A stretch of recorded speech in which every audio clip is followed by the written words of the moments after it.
Good morning, everybody. Thank you for being here today. This is our effort to get timely information to the public in a very rapidly changing situation around the COVID-19 global pandemic.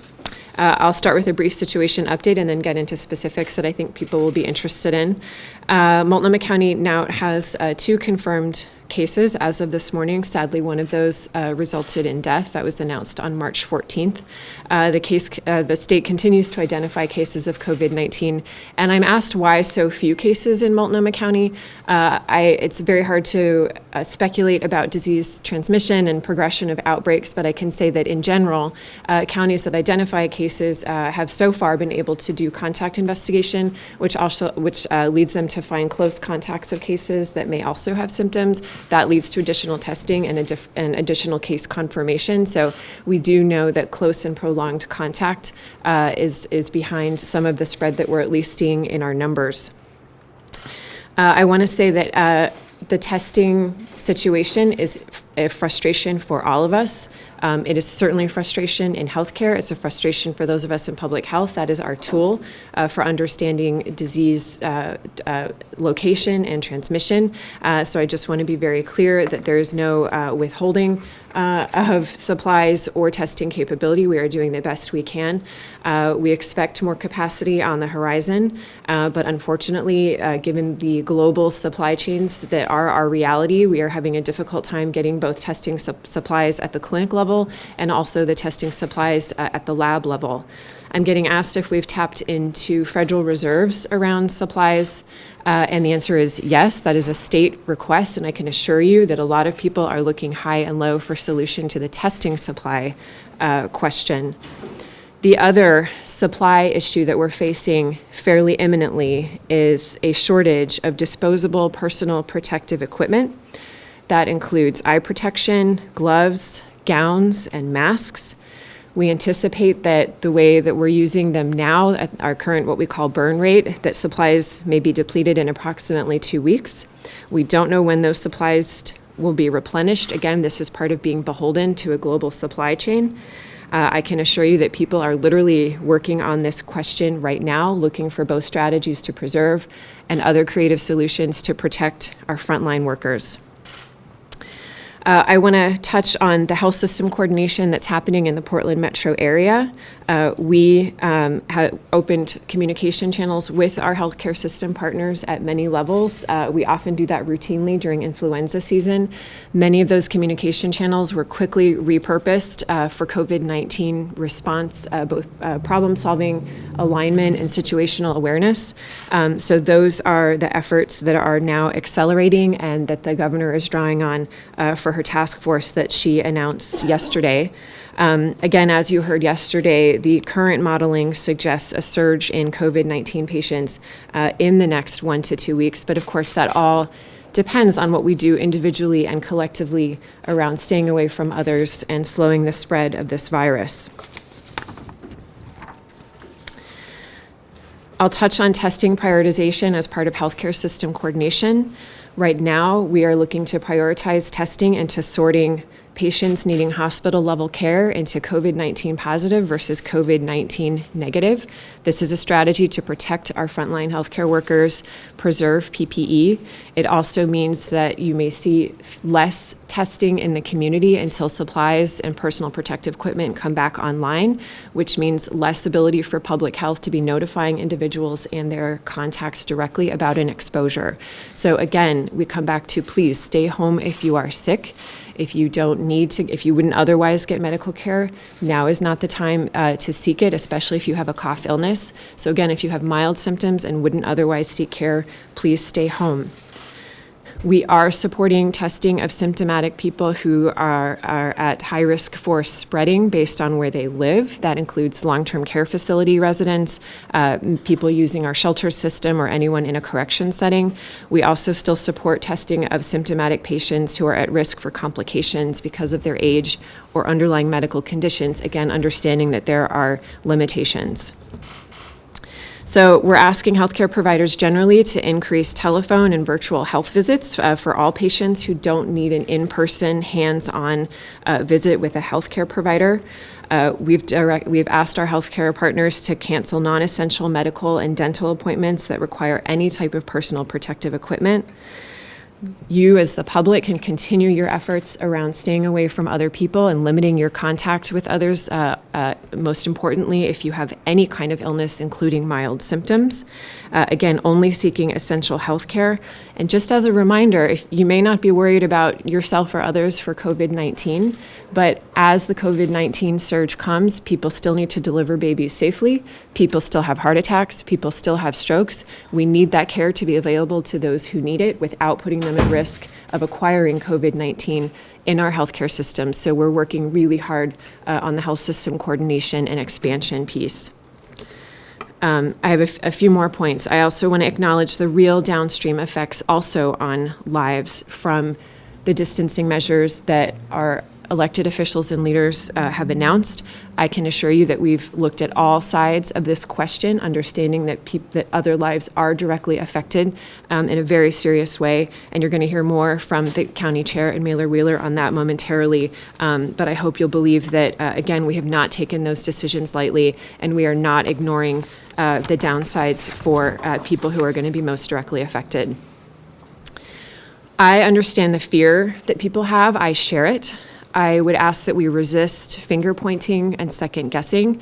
This is a very difficult situation. I would hope that we could all channel our energy into practical solutions and helping out at the individual and community level where we can. And lastly, you see me, but I represent literally hundreds of dedicated people working hard on this response every day.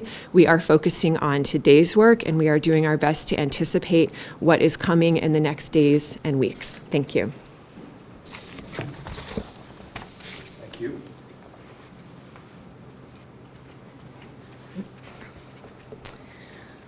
Good morning. I'm Deborah Kafoury. I'm your Multnomah County Chair.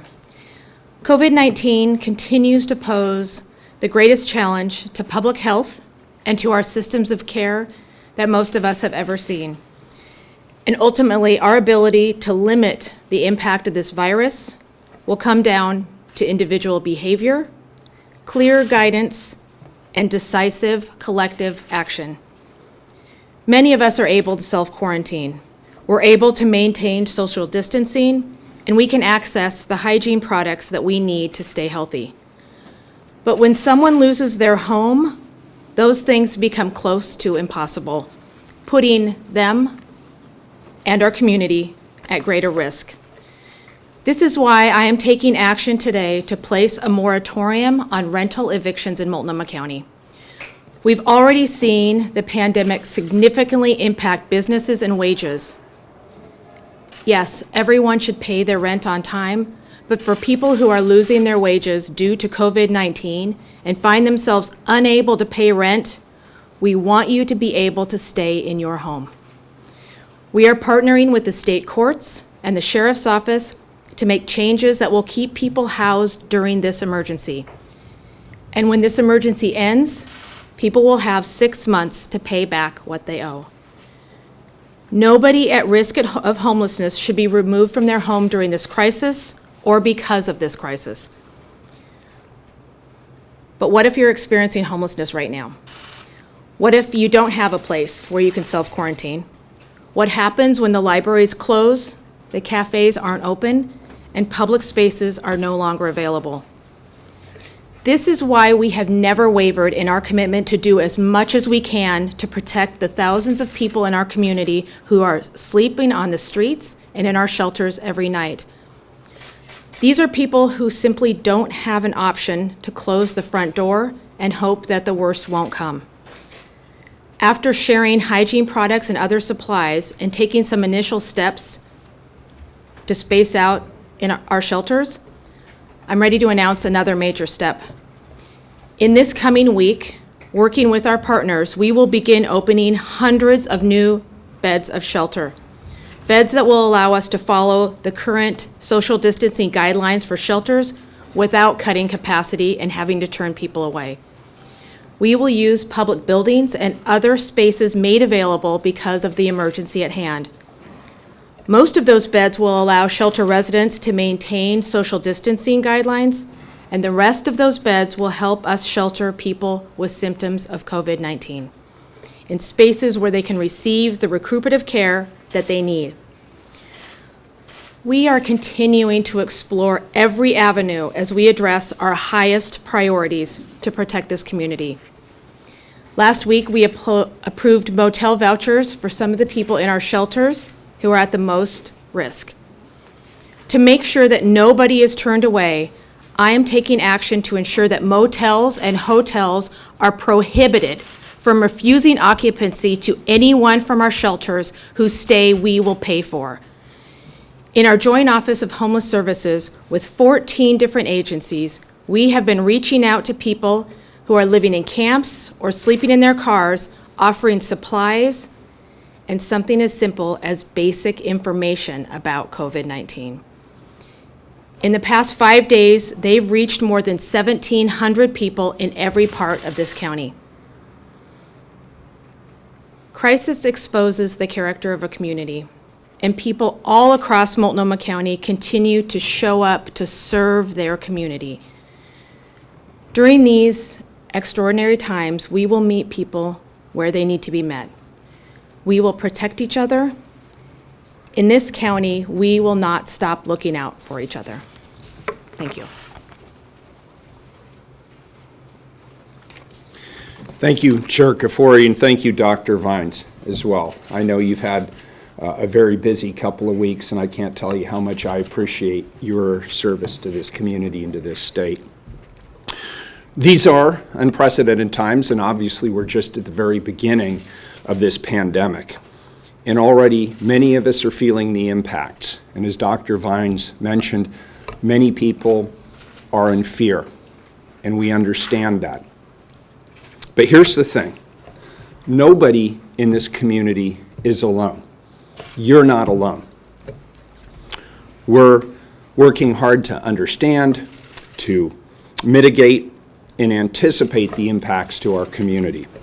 We're all in this together, and everybody is being asked to sacrifice so that we can get through this situation as quickly as possible and get through it together as a community.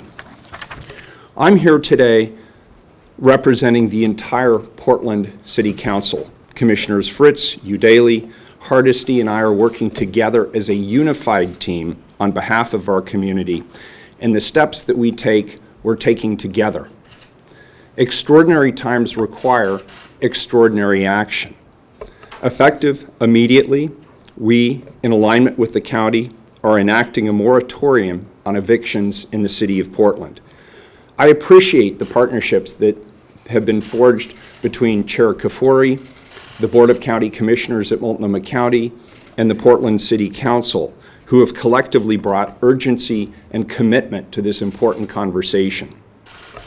Under this emergency moratorium, which is for residential evictions, no one can be evicted for failure to pay rent. We're moving in alignment, as you heard, with our partners at Multnomah County. This applies to those who've suffered substantial loss of income due to COVID-19 by way of job loss, job closure, reduction in work hours, missing work due to a child's school closure, and missing work due to illness to yourself or a family member. Keep in mind, rent owed to any landlord will continue to accrue. This is not a forgiveness of rent. But what it does is it buys you more time that you wouldn't ordinarily have. And as the chair indicated, there'll be a repayment grace period following the expiration of the emergency declaration. That grace period will last 6 months. This moratorium on residential evictions will last for the duration of the city's state of emergency. Now, this is just one step for keeping people stable in their homes, and every role of government has an important role to play. That's why I'm also calling upon my colleagues at the Oregon State Legislature to act urgently to increase critical rent assistance programs for the benefit of all Oregonians. We know that this crisis is already having a significant impact on our employers, both large and small. Yesterday, Governor Brown outlined some initial steps to take that can help support our state's workers. There's a lot that we can do at the local level, too. Yesterday morning, I authorized the creation of a task force dedicated solely to helping small and large employers and their employees who are struggling with the economic impacts of COVID-19. This task force covers the city of Portland. Every option will be on the table to support the resilience and the recovery of our local economy. My office and Prosper Portland, which is the city's economic development agency, are leading this task force, and we're working around the clock, and we're already moving with a sense of urgency. Today, we're meeting with downtown property owners, and Thursday, we're convening our 2 task forces and meeting with the business community. In order to help vulnerable businesses, Prosper Portland is immediately making $150,000 available in the form of grants, partnering with the Jade District Neighborhood Prosperity Network to get assistance to businesses as quickly as possible. We're asking businesses that think they might be eligible to call 311. We're starting in the Jade District because that is an area that has been amongst the hardest impacted by the economic downturn related to COVID-19, and because we have resources that are immediately available. With time, we expect to be able to expand these resources to other areas of the community. Our task force is also partnering, as we speak, with our major employers and small businesses, frontline communities, our labor partners, workforce development partners, and foundations, alongside key public partners from the city to Multnomah County to Business Oregon. In addition, Prosper Portland is working with the city's own direct commercial tenants and borrowers to mitigate economic impact through a deferral of rent and loan repayment for the next 3 months. And importantly, we're convening partners in the private sector to ask for their assistance in developing a commercial eviction prevention strategy as well as other financial relief. I want to thank all of the community leaders who have already proactively stepped forward to let their tenants know that they can defer or forego payments as we face this challenge together. And believe me, there are many landlords who have already stepped forward to do this voluntarily. Here's what else is happening at the City of Portland. Effective today, only employees designated as critical to day-to-day operations will be able to access City of Portland buildings for the duration of our state of emergency. This is to prevent the spread of possible infection. All employees who are able to telework are now required to do so. This also means that most Portland buildings, City of Portland buildings, as in City of Portland government buildings, will be closed off to the public. Finally, we've been fielding questions about Portland City Council meetings. They will continue. The commissioners and I will hold virtual meetings so council and staff can participate without being in the same room. Our technological capacity is somewhat limited for this week, so we have an audio-only meeting with a reduced agenda. The city has also temporarily suspended the rules for in-person public participation. Members of the public are encouraged, as always, to submit written testimony in advance to the council for consideration. And the public will be able to listen to the audio of the meeting through the city's YouTube channel or on your local TV. Public participation is obviously critical to the democratic process, but we must balance this right now with the work that needs to get done to keep city employees as well as the public safe during this pandemic. City business must continue. After we finish testing an improved system for remote public meetings, we expect to soon accommodate real-time public input as well as video. That strategy is being developed as we speak. To wrap up, I just want to say this. Yes, these are unprecedented times. Yes, in many regards it seems bleak right now. But I want people to really think about what else is happening, some of the positive things that are happening in this time of crisis. Public servants in our city and our county They're checking in. They're working around the clock to make sure critical services stay online and remain operational. People, Portlanders, all over the city are looking out for each other in important ways. I've heard stories of people making free lunches for students who can't afford them, cooking food for elderly neighbors, babysitting children who can't go to school, and paying employees despite businesses being closed and despite significant losses in revenue. What we're seeing is once divided communities are coming together in this time of crisis. What we are seeing in this time of crisis is in many regards the best of what humanity has to offer. And it makes me proud to be the mayor of this incredible city. We're in this together. You're not alone. We will get through this, and we'll get through it together. We'll continue to update you as we have more information. Thank you.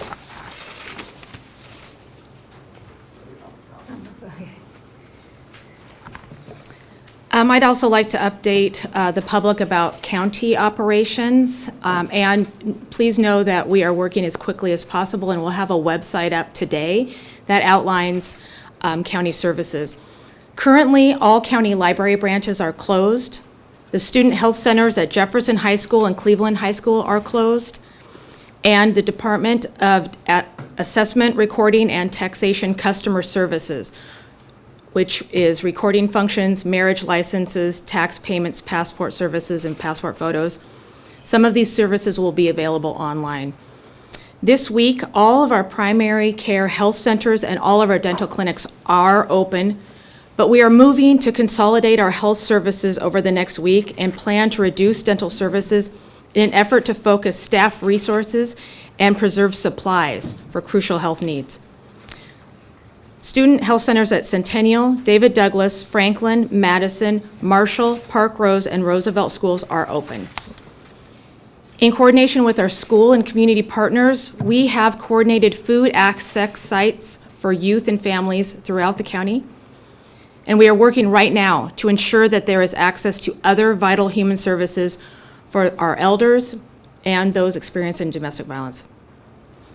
Our Multnomah County board meetings and briefings will be held virtually, similarly to the City of Portland, so that we can continue to conduct critical county business as needed.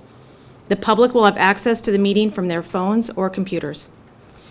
In accordance with our emergency declaration, I am suspending all non-essential agenda items and requests until further notice.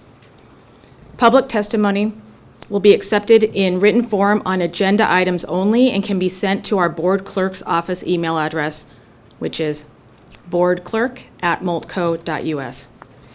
Information on how to tune in to our upcoming board meetings, instructions, and information will be posted on Multnomah County's website as soon as we have finalized them. And now we would like to take questions. Yeah, what about a landlord who maybe owns one or two pieces of property, if he or she can't pay the mortgage because the rent's not coming in? What is he or she supposed to do? Right, we're working hard and working smart to try to mitigate these circumstances. But right now, our highest priority is to limit the spread of this disease and to ensure that people get the care they need.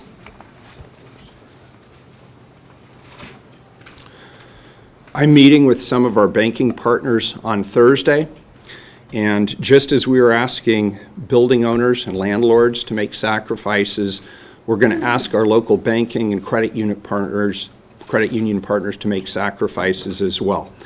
And one concern we have is that as tenants are unable to pay rent, landlords and building owners would then not be able to pay the mortgages that they are due.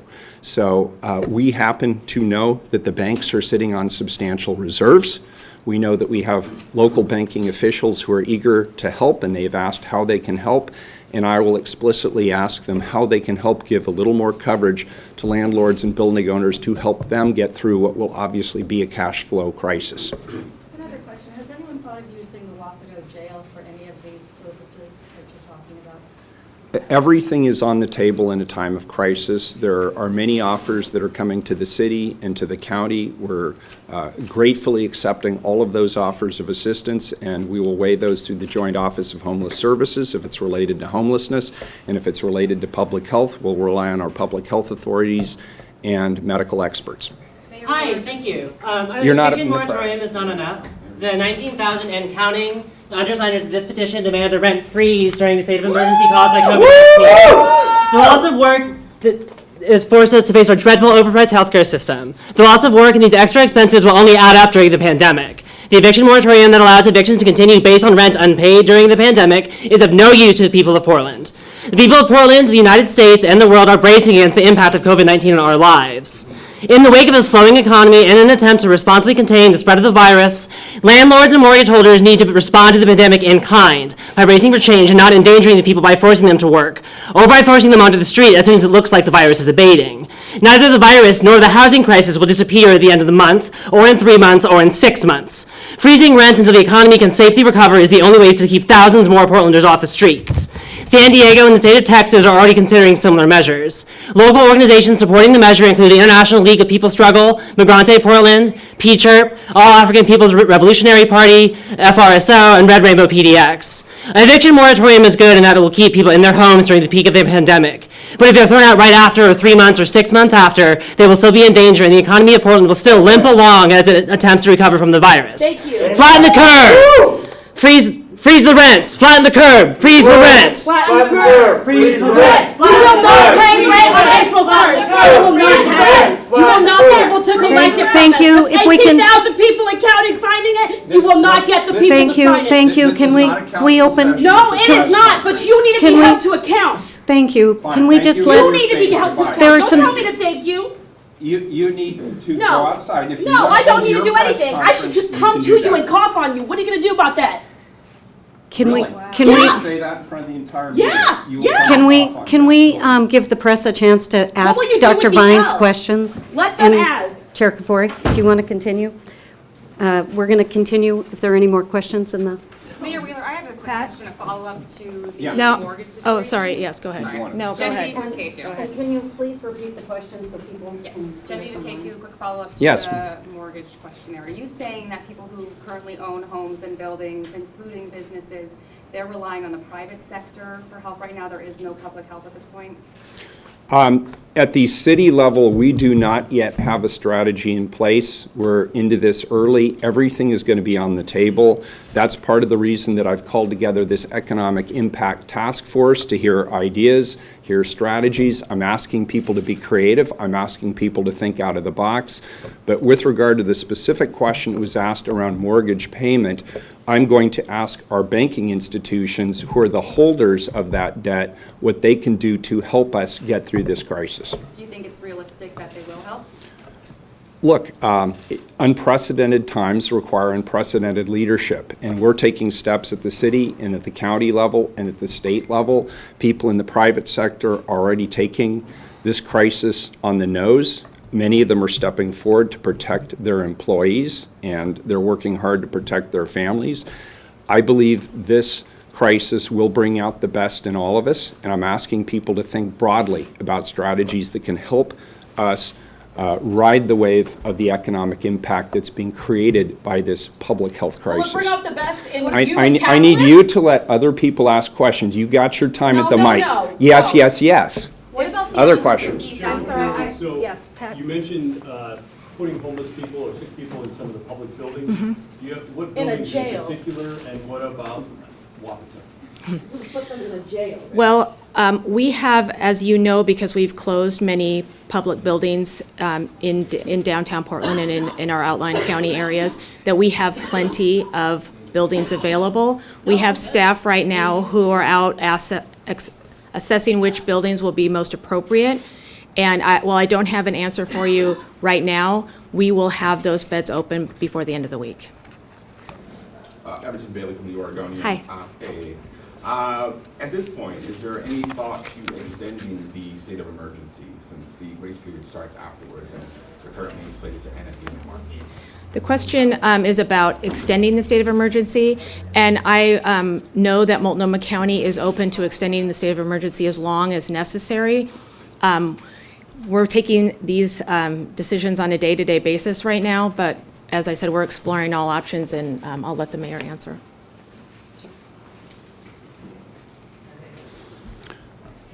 I would agree with what Chair Kafoury said. I think it's unlikely that this crisis will be resolved by the two-week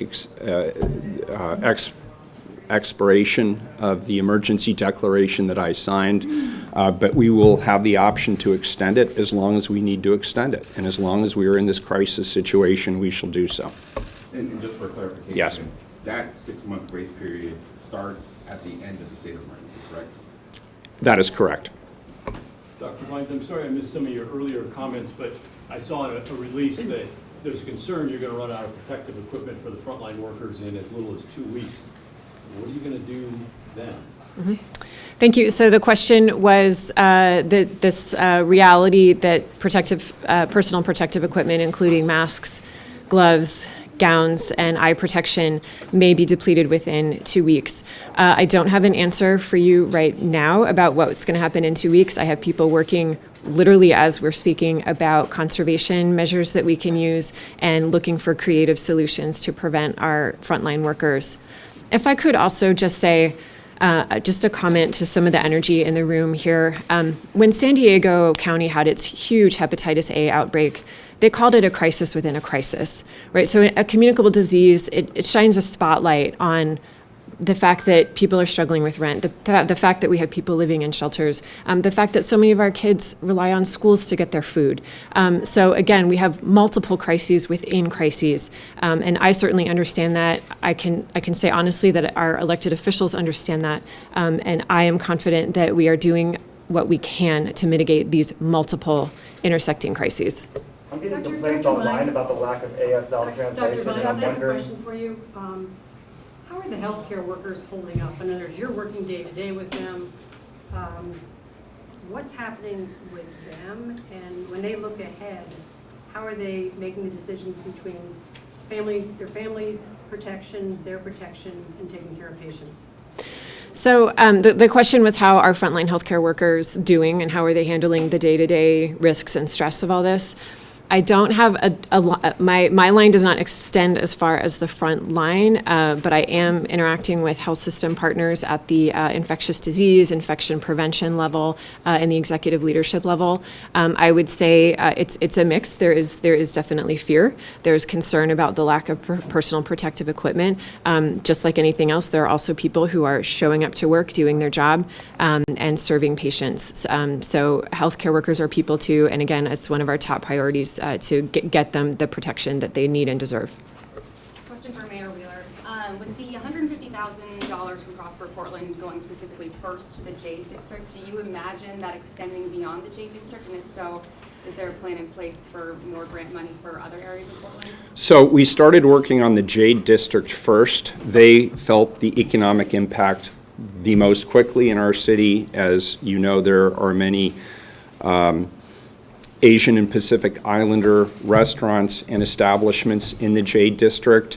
And you'll recall that when COVID-19 started, those businesses were the first to be impacted. So we've heard anecdotal stories of business being off as much as 40 to 60% at those businesses since the beginning of this crisis, even before some of these emergency measures were taken.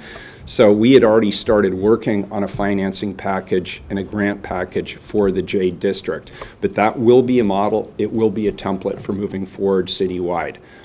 We're looking at what resources we currently have available, and it is my hope that we will be able to branch out well beyond just the Jade District. But that's where we have the financing lined up, that's where we have the strategies and the partnerships in place, and we're ready to go right now today with that strategy.